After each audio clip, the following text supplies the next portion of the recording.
Bom dia, começando mais um Classe Trabalhadora em Debate e hoje recebendo as dirigentes Dirlene Ferreira e Soniane Souza. Sejam bem-vindas. Obrigada, Larissa. Meninas, aí no início de julho vocês estiveram em Natal participando da Marcha de Mulheres. Eu gostaria que vocês contassem um pouquinho como que foi esse evento lá. Então, a gente participou, eu e a Soniane fomos para lá para participar. Foi minha primeira vez na Marcha Mundial. Existe a Marcha das Margaridas, mas é outra marcha, né? Não tem a ver com essa. Foi um evento maravilhoso, de muito aprendizado, coisas que cada um no seu estado, não imagina que o outro estado está passando, e foi uma troca de informações, de conhecimento. Foi maravilhoso, muito bom mesmo. E foi sua primeira vez, Soniane, participando assim de um evento fora de Goiás? Como que foi? Foi a primeira vez. Achei muito bacana, muito aprendizado realmente, né? Cada pessoa ali acaba falando um pouquinho das particularidades delas e a gente sai de lá renovado, vamos dizer assim. Prontas para lutar mais, né? Principalmente agora que a gente está começando a negociação aí do Acordo Coletivo 2024, né? Sim. E já falando nisso, vocês também estiveram essa semana em Brasília discutindo as cláusulas referentes a mulheres, principalmente, né? E como que foram essas negociações?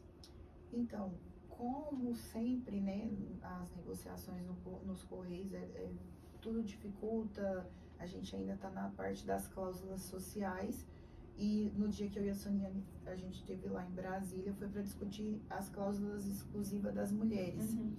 Então, assim, por um momento eu até achei que a gente ia avançar bastante nas cláusulas lá no dia, mas aí quando eles vieram com a proposta, com a reformulação da proposta, a gente viu que nós não avançamos praticamente nada, que foi detalhes de texto, e assim a gente tem muitas reivindicações, porque talvez para quem está de fora analisar as nossas reivindicações vai falar assim, nossa, mas elas estão querendo demais. Não, a gente está pedindo o mínimo pra gente, e ainda assim os Correios não conseguem ceder em cláusulas que economicamente não vai impactar nada na empresa.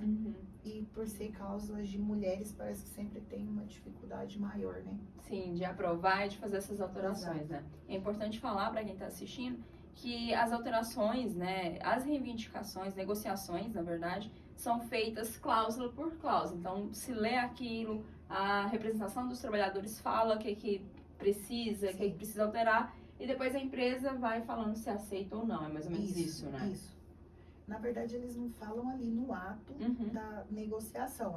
Eles anotam nossas reivindicações, a gente vê o que quer mudar, e depois eles vêm com a proposta, onde que é que eles puderam ceder.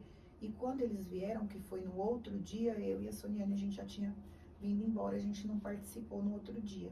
Mas a gente já soube, né, que foram pequenas mudanças de texto só. Sim, e aí é uma coisa que a gente percebe, é o tipo de negociação que os Correios fazem todos os anos, é mais ou menos isso. Ele delonga ali aquela reunião, todo mundo fica cansado, e deixa para o próximo dia, e você acha assim, não, vai ter uma resposta positiva, e quando é lá no próximo dia não tem. E aí vai acontecendo isso com todas as cláusulas, e quando é a financeira, tem uma rapidez em mostrar aquilo ali, e aí já passou 2 meses e tal, e aí Já acaba tá no que não... finalzinho. Sim. E essas questões vão ficando para trás, né? São questões bem importantes. Inclusive, uma coisa que foi notícia nessa semana aqui em Goiás foi de uma atendente de um banco, uma bancária, que conseguiu redução da carga horária porque ela tem um filho com necessidades especiais e ela precisa levar em terapia, médico, em fonoaudiólogo e uma série de especialidades médicas, e acaba comprometendo, às vezes é só ela, né? Não tem um companheiro, e ela conseguiu ganhar isso na justiça. E eu me lembrei que os Correios têm uma questão assim, né? E, na verdade, a gente não tem uma cláusula. A gente tem ações judiciais movidas aqui pelo sindicato para algumas pessoas, para que os Correios reduzam o horário desse trabalhador ou trabalhadora. Não é só específico para a mulher, nesse caso, né? Para o pai, para a mãe. E a gente até já ganhou algumas, e a gente está querendo incluir que isso não seja uma ação judicial, que isso seja incluso no nosso acordo coletivo e que seja um direito do trabalhador. Mas a gente discutiu isso lá na pauta das mulheres, porque a gente tem a questão da política do cuidado, que sempre é a mulher que está cuidando. Sim, quando os pais envelhecem, que tem um filho, o filho e a filha, quem é que vai cuidar? Geralmente, não é em todos os casos, a gente não generaliza, mas é a mulher. Sim.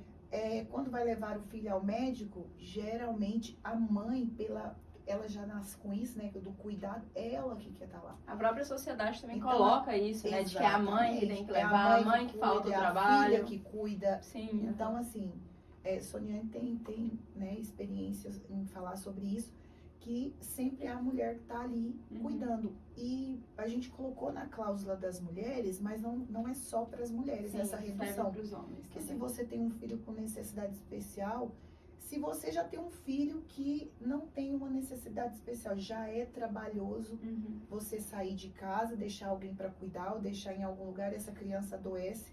Imagine uma com necessidade especial. Precisa sim regulamentar, precisa sim colocar no nosso acordo coletivo essa redução de carga para as mulheres ou trabalhadores no geral. Até porque uma ação judicial, ela leva anos.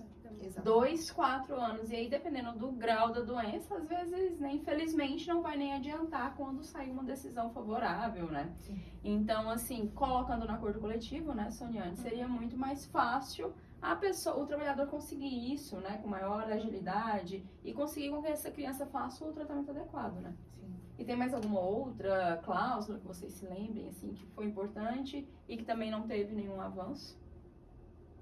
Tem várias lá, assim, e que não impacta financeiramente, vamos dizer, são realmente cláusulas que poderiam, né, eles levar em conta, colocar realmente no acordo.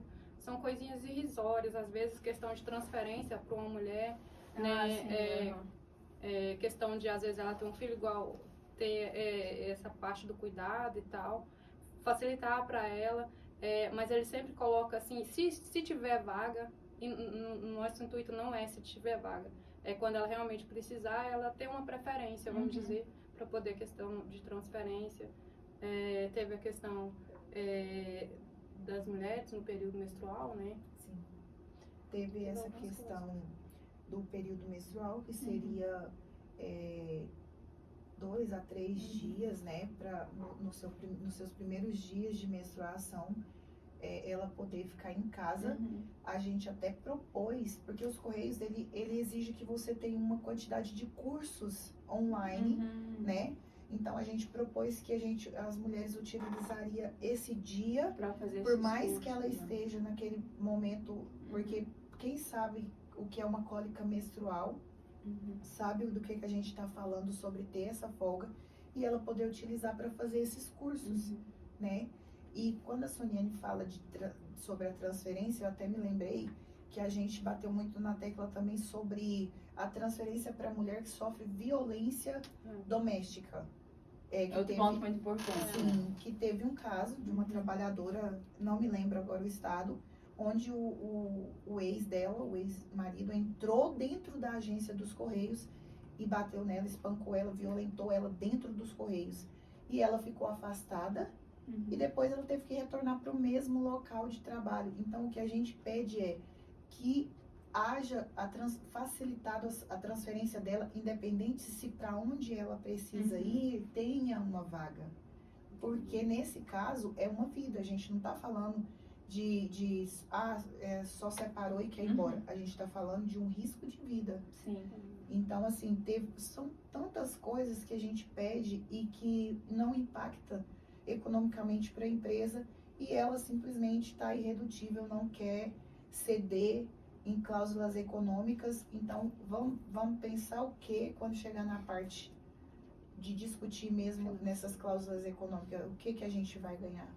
Fica difícil, né? E aí fica o convite também para as mulheres participarem das assembleias. Já tem uma previsão de uma assembleia, né, para a semana que vem, para o dia 24, 25, que é a data provável que os Correios irão apresentar a proposta econômica, e fica aí o alerta para as mulheres participarem das assembleias, porque o que a gente percebe nos anos anteriores é que tem essa discussão que é muito importante, né? Vai impactar diretamente a vida das mulheres que trabalham nos Correios, mas chega na Assembleia, a gente sabe que tem pouquíssimas mulheres. Sim. E aí, claro, a gente sabe, né, rotina apertada, filhos, tudo isso, mas a gente precisa também que as mulheres façam uma forcinha e participem da Assembleia. Exatamente. essa questão da participação das mulheres nem é tanto só nas nossas assembleias. É em toda a questão que foi discutido isso lá também, né, no acordo coletivo, que é sobre a paridade de gênero, né, que a gente quer que tenha uma paridade e não 30% para as mulheres, é uma paridade mesmo em cargos de gestão, né, porque a gente, apesar que, como você disse, a gente tem todo um... Antes de fazer isso aqui, você pensa aqui, em volta, você pensa o antes, quem vai ficar com meu filho, quem que vai buscar na escola, quem que vai... Você pensa em toda uma situação. Mas a gente precisa, nós mulheres, nós precisamos ocupar o lugar que é nosso. Sim. Porque se a gente não ocupar, vai vir um homem e vai ocupar. E na hora dessas negociações, ele vai barrar o que as mulheres estão reivindicando, né? Isso é óbvio na história do mundo todo, né? Sim. Então, eu quero agradecer a participação de vocês, Dirlene e Soniane, e deixar aí o recado, né, para as mulheres que estão nos assistindo participarem das próximas assembleias. Todas as informações serão divulgadas nas redes sociais do sindicato e também no site.